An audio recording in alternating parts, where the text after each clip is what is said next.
Bonjour à tous, si vous croyez connaître ChatGPT, vous allez être surpris aujourd'hui. OpenAI vient de dévoiler un guide interne, jamais destiné au public à la base, un document de travail utilisé par les ingénieurs eux-mêmes pour piloter le nouveau ChatGPT 4.1 comme une machine de guerre. Et ce guide-là, je vais vous le décortiquer aujourd'hui, nous allons voir ça ensemble. Et on va pas juste le voir en surface, je vais vous montrer ce que personne vous dit, les vraies techniques, les structures de prompt, la façon de parler aux IA qui vont vraiment transformer une réponse moyenne en une réponse expert. C'est vraiment la manière dont on pilote les IA.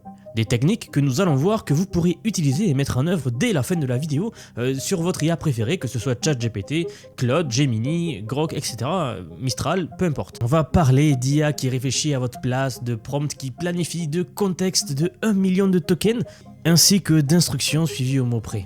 Donc si vous utilisez les IA, n'importe laquelle, c'est vraiment indispensable que vous sachiez bien les utiliser. Alors restez bien jusqu'au bout parce qu'à la fin, je vais même vous donner un résumé assez clair des 5 techniques et même y construire un PDF. Il y a donc des chances que vous ne connaissiez pas tout cela, alors on va commencer. Je vous rappelle que si ce n'est pas déjà fait, vous pouvez vous abonner pour soutenir la chaîne. Je vous rappelle également que j'ai mis en place une newsletter, donc je vous envoie des emails de lundi à vendredi avec les meilleurs résumés tech, pour accéder à l'info le plus rapidement possible si vous n'avez pas trop le temps ou que vous voulez, et bien justement accéder à l'info le plus rapidement possible. Tous les liens sont en commentaire sous la vidéo. Ok, je sais pas si vous vous souvenez, mais j'avais fait une vidéo sur le même sujet il y a une semaine à peu près, car Google avait également sorti un document sur la façon de parler aux IA, le prompt engineering, avec des nouvelles techniques et des façons de parler à l'IA aujourd'hui. Et bien maintenant c'est OpenAI qui nous dévoile un document, un guide, pas à pas pour parler aux IA et notamment aux dernières IA, donc le dernier ChatGPT 4.1 par exemple. Je vous le disais, c'est un document de travail interne publié par OpenAI, écrit par les ingénieurs eux-mêmes, donc par Noah McCallum, dont vous voyez le Twitter ici, et également Julian Lee, dont vous voyez le Twitter ici. Donc ce sont deux ingénieurs de chez OpenAI qui ont écrit ce guide-là. Donc ils savent très bien de quoi ils parlent, c'est eux qui ont créé ce modèle. Ils nous disent tout simplement que la famille de modèles ChatGPT 4.1, c'est un pas assez significatif en avant par rapport à la famille précédente, donc GPT 4o. Donc 4.1, le dernier modèle d'OpenAI sorti il y a une semaine, en plus de O3 et O4 bien sûr. Et franchement, la première chose qu'ils nous disent, c'est que ce nouveau modèle-là, il suit les instructions au mot près. Et il commence par nous dire d'entrée de jeu que ce modèle-là, il est un peu différent des autres. En fait, il est plus rigoureux, il est plus obéissant, il est plus précis, mais aussi moins permissif. Donc, il suit les instructions au mot près et n'infère plus forcément comme avant ce que vous vouliez dire. Autrement dit, si vous lui écrivez vos prompts un peu de la même façon qu'avec ChatGPT 4 ou ChatGPT 4 Turbo par exemple, il va falloir faire attention car vous êtes en train de brider une Formule 1 ici, du moins sans y appliquer quelques petits changements que nous allons voir. Et j'ai commencé à tester ces changements dans les IA classiques que nous avions déjà, donc Claude et Gemini, et ça les améliore aussi franchement. Donc franchement, utiliser les techniques que nous allons voir pour toutes les IA, ça peut être très intéressant. Je vous invite à l'essayer d'ailleurs à la fin de la vidéo. Bon, et bien sûr, c'est d'ailleurs la raison pour laquelle il nous dévoile ce document que je pense beaucoup de gens vont louper. Donc je me devais vraiment de vous en parler, de vous le montrer, de vous expliquer ce guide. En fait, ce guide qui explique comment tirer le meilleur parti de ChatGPT 4.1 jusqu'à 1 million de tokens, car c'est aussi une grosse différence avec ce modèle. C'est ce que nous allons voir, effectivement, il va jusqu'à 1 million de tokens de contexte, mais il faut lui demander et l'écrire d'une certaine façon pour qu'il arrive vraiment à se souvenir de tout. On va également le voir. Ce que je viens de vous dire, c'est d'ailleurs ce qu'ils nous disent ici. Comme je sais, grâce à la dernière vidéo, que vous voulez que nous rentrions direct dans les détails, sachez que ce que je vous dis, c'est tiré du papier déjà, donc on a déjà commencé bien sûr. Bon, mais je vous dis ça parce que la plupart des gens pensent que c'est encore juste un outil pour poser des questions et obtenir des réponses, vous voyez. Mais bien sûr, si vous suivez la chaîne, vous avez dû voir ma dernière vidéo sur le vibe coding, donc, et les logiciels qu'on arrive à coder avec les IA sans forcément savoir coder, eh bien vous voyez qu'il commence à être assez costaud. On a même fait un exemple en utilisant ChatGPT 4.1, j'ai pas utilisé les techniques dont on va voir aujourd'hui, mais ça pourrait être très intéressant de voir ce que cela donne donc sur le vibe coding. Car au final, il s'agit de ça, savoir parler aux IA, c'est ce qui fait la différence entre un bon résultat et un mauvais résultat. Et donc ce guide, il va commencer par un premier concept, le mode agent, le Agentic Workflow, et c'est un nouveau concept clé que nous allons voir ici. Alors petite remarque, de temps en temps j'avais essayé de vous traduire la page automatiquement avec le navigateur, mais sachez qu'il fait des erreurs assez fréquemment, donc des fois il peut se retrouver avec des phrases qui veulent rien dire. À ce moment-là, je vous le dirai. Mais en gros, ce mode agent-là, c'est une manière d'écrire vos prompts pour que ChatGPT ne se contente pas de répondre à côté, mais qu'il aille vraiment au bout du problème comme un vrai partenaire de travail, comme un agent, et c'est là où c'est très intéressant. Et dans leur guide ici, ils nous disent qu'il suffit de 3 éléments clés dans votre prompt, dans votre manière de parler à l'IA, pour transformer le comportement complet de ChatGPT. C'est un peu comme brancher un cerveau à l'IA. Donc d'abord, on a la persistance. Donc en fait, ici, ils nous disent qu'il faut lui dire clairement la chose suivante. Par exemple, tu ne t'arrêtes pas tant que tu n'as pas totalement résolu le problème. C'est l'exemple de prompt qu'ils nous donnent ici. Donc en fait, ils vont l'inciter à répondre jusqu'à la fin. Parce que sinon, ce nouveau modèle-là, le ChatGPT 4.1, peut donner une réponse rapide, croire que c'est suffisant et passer à autre chose, vous voyez. Dans leur exemple ici, il dit « Ne termine ton tour que quand tu es sûr que le problème est résolu ». Donc c'est une phrase assez impactante, vous le voyez. Mais en gros, lorsque vous écrivez à l'IA, vous pouvez lui écrire quelque chose comme continue jusqu'à ce que ce soit entièrement terminé, ne t'arrête pas tant que ce n'est pas 100% résolu ». Et rien que ça, essayez-le, vous allez voir, ça change complètement la manière dont l'IA va agir, encore plus ce nouveau ChatGPT, donc assez intéressant. Ensuite, on a le deuxième élément clé, l'utilisation des outils mentaux. Et alors là, attention, ce n'est pas les outils au sens technique du terme, mais au sens réfléchi avant de parler, voyez-vous, c'est des outils mentaux. Donc par défaut, ChatGPT peut avoir tendance à deviner ou à donner une réponse approximative. Et c'est important, OpenAI insiste également dessus, attention. Et c'est d'ailleurs leur partie forte du prompt, regardez, do not guess or make up answers. Donc ça c'est ne devine pas ou n'invente pas de réponse. Donc en fait vous pourriez écrire dans vos prompts, si tu n'es pas sûr, ne devine pas. Pose-toi des questions, explique ton raisonnement étape par étape. Ou alors même, agis comme un expert qui préfère vérifier 2 fois plutôt que donner une réponse fausse. Alors petite parenthèse, si vous êtes un de mes élèves, je pense que vous avez compris le dernier exemple. Donc on a utilisé la technique du mise en contexte, agis comme, tu es un expert 1, sauf qu'on l'a appliqué ici, dans ce cas-là, en lui disant agis comme un expert qui préfère vérifier 2 fois. Donc très intéressant, j'ai d'ailleurs préparé quelque chose pour vous, on y reviendra à la toute fin de la vidéo. Et enfin on a le dernier élément clé, donc la planification, donc le planning. Alors ils nous mettent un crochet optionnel, car celui-ci est un peu plus avancé, mais il est ultra puissant en fait. En gros, vous pouvez dire à l'IA quelque chose comme avant de répondre, fais un plan. Réfléchis à haute voix, dis-moi comment tu comptes t'y prendre. Alors là, franchement, ça a l'air de rien. Si vous connaissez pas trop les IA, peut-être que vous en rigolez même, mais attention, il ne faut surtout pas sous-estimer le prompt engineering, ce que la plupart des gens font aujourd'hui. Vous allez voir une IA, vous lui posez une question toute bête, et il va vous répondre complètement à côté. Vous allez penser que l'IA est nulle, mais non, c'est la manière dont vous parlez aux IA. Regardez, OpenAI confirme que ça augmente significativement donc la qualité des réponses ici, et qu'en appliquant simplement une manière différente de prompter à l'IA, eh bien le score de l'IA dans les benchmarks que l'on fait passer, donc des examens pour savoir à quel point elles sont intelligentes, augmente d'à peu près 20%, ce qui est juste énorme. On ne parle pas d'un nouveau modèle, d'un fine-tuning du modèle, non. On parle juste de quelques mots supplémentaires à mettre lorsque vous posez une question à l'IA, et ça peut changer énormément les résultats. Et d'ailleurs, si vous voulez mon avis, je pense qu'ils n'ont même pas encore tout découvert sur la façon de parler aux IA.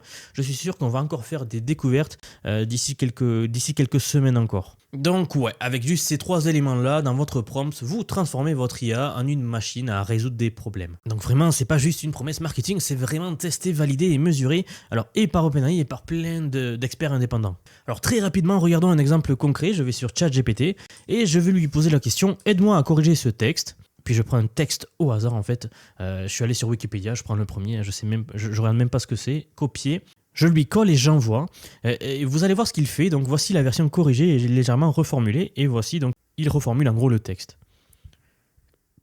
Donc voilà, c'est une réponse rapide et un peu superficielle. Alors que se passe-t-il si on change de prompt? Donc je vais cliquer sur le petit bouton ici pour modifier mon prompt. Et au lieu de lui dire « aide-moi à corriger ce texte », je vais lui dire « corrige ce texte comme un expert, ne t'arrête que quand tout est parfait, explique-moi chaque changement que tu fais et vérifie ton travail à la fin ». Donc je clique sur « envoyer ». Et donc là, avec juste le changement d'une phrase, on obtient donc un texte corrigé qui est différent de celui de tout à l'heure. Et en plus, il nous explique exactement ce qu'il a fait. Donc ça l'a forcé un petit peu à réfléchir. Et il refait une vérification finale pour voir que tout soit en ordre. Donc changement d'une phrase, changement radical dans la réponse de l'IA. Là, c'est un exemple vraiment très simple. Pour corriger vos textes, bon, la première version peut suffire juste pour corriger. Mais vraiment, ce que je veux que vous voyez, en fait, c'est la différence massive que peut avoir juste quelques mots supplémentaires dans un prompt, dans la manière de parler aux IA. Et c'est souvent ça que je vois, en fait. Les gens viennent me voir en me disant que l'IA est nulle, qu'elle ne marche pas. Je leur demande quelle est leur tâche et de me montrer leur prompt, qu'est-ce qu'ils ont fait. Eh bien, vous savez quoi? Souvent, il suffit de modifier le prompt de la personne, de le relancer et oh, comme par magie, ça marche. Donc oui, c'est puissant à ce point-là. Ne sous-estimez pas le prompt engineering. avant de jeter l'éponge en vous disant que l'IA n'y arrive pas. Donc voilà, ce qu'il faut retenir pour toute cette première partie, c'est que ChatGPT peut faire des merveilles, mais ce n'est pas magique, ce n'est pas automatique, c'est à vous d'y travailler. C'est votre prompt qui va piloter, et si vous lui parlez comme un agent, donc clair, direct, avec des consignes intelligentes, etc., eh bien, il va se comporter comme un agent. C'est pour ça qu'ils ont nommé cette première partie Agentic Workflow. Alors regardons la suite, je pense que vous le savez, mais une des plus grosses avancées de cette nouvelle IA, c'est sa capacité à gérer des contextes immenses. On parle d'1 million de tokens, oui, 1 million. Et on va regarder cette partie-là, donc long context. 1 million de tokens, c'est à peu près équivalent à plusieurs centaines de milliers de mots, donc soit une centaine de pages de contenu en fait dans une seule conversation, ce qui est énorme.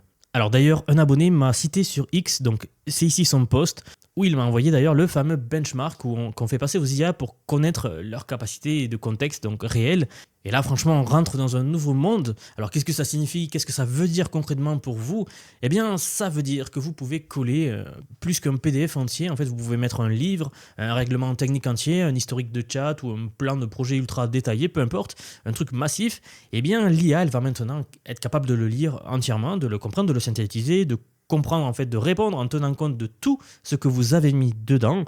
On va imaginer que vous lui donnez un livre de 1000 pages et que vous lui demandiez de retrouver une phrase dans ce livre, eh bien il va le retrouver à l'endroit exact, il va vous dire où il est, ce qu'il y a autour, etc. Voilà, et dans leur guide, OpenAI nous dit donc qu'il est très performant sur les tâches complexes avec énormément de contenu mélangé. Donc ils le disent ici qu'il est capable en fait de gérer les longs contextes, incluant une analyse structurée des documents du rank, la sélection de l'information importante en ignorant ce qui ne l'est pas dans le contexte. Donc autrement dit, ChatGPT peut faire le tri, repérer les éléments utiles, ignorer le bruit malgré tout le contexte et donc raisonner sur des documents longs comme un analyste senior. Mais il y a un mais. Même si le modèle bien sûr peut digérer 1 million de tokens, encore faut-il lui organiser l'information correctement. Et c'est là que OpenAI donne une astuce que très peu de gens appliquent, même parmi les pros. Regardez, ils le disent ici, placez vos instructions à la fois au début et à la fin du contexte fourni. Ça c'est très important. Et pourquoi ? Eh bien parce que dans un contexte très long, ChatGPT ou les IA en général peuvent perdre de vue ce qu'on leur a demandé au début.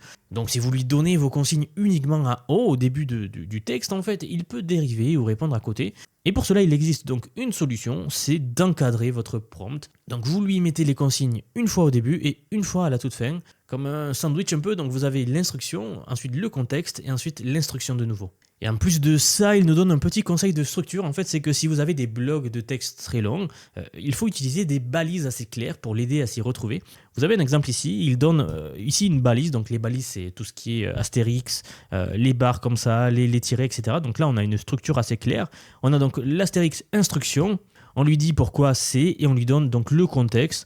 On lui dit à nouveau pourquoi c'est, on lui donne un autre contexte, etc. Et si on descend en bas, vous avez un pavé d'exemples. En fait, ici, c'est un exemple de prompt tel que défini ici. Vous voyez plein de balises, plein de structures. En fait, le contexte qu'ils lui ont donné est structuré.